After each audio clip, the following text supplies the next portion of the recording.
আসসালামু আলাইকুম, welcome to learning IT HD. আর সাথে থাকছি আমি মাসুদ মিলন। আজকে আমরা এক্সেলের ফিল্টার ফাংশনের একটি দারুণ কাজ শিখব। চলুন তাহলে দেরি না করে আমরা সরাসরি স্ক্রিনে চলে যাচ্ছি।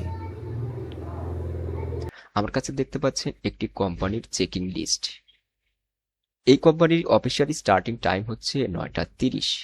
ধরুন আপনাকে এরকম একটি শিট দেওয়া হলো এবং আপনাকে বলা হলো যে এই কোম্পানিতে যে সমস্ত এমপ্লয়ি আছে তারা কারা হচ্ছে 9:30টার পরে, এই যে নির্দিষ্ট যে সময়, এই 9:30টার পরে কারা এসছে সেটা এখানে বের করতে হবে।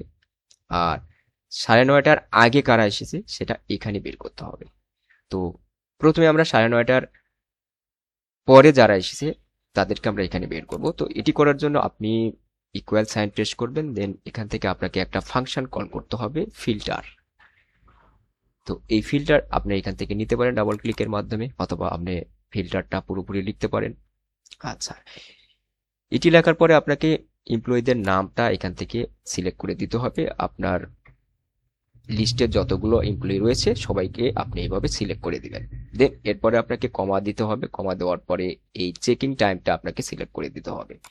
তো চেকিং টাইমটা এভাবে আপনি সিলেক্ট করে দিবেন। দেওয়ার পরে আপনাকে, যেহেতু আমরা 9:30টার পরে যারা এসেছে তাদেরকে বের করব, তো এর জন্য আপনাকে এখানে গ্রেটার দেন দিতে হবে। গ্রেটার দেন দেওয়ার পরে আপনি এই স্টার্টিং টাইমটা সেলটা আপনি এখানে সিলেক্ট করবেন। দেন এরপরে আপনাকে ব্র্যাকেট ক্লোজ করতে হবে, এরপরে ইন্টার প্রেস করতে হবে। তাহলে দেখুন এখানে কারা কারা 9:30টার পরে এসছে সেটা কিন্তু এখানে বের হয়ে গেছে। আচ্ছা, একইভাবে আমরা এখানে কারা 9:30টার আগে এসেছে সেটা আমরা বের করব। একইভাবে আমরা এখানে ইকুয়াল সাইন পেস্ট করব এবং আমরা ফিল্টার ফাংশনকে কল করব। এরপরে আমরা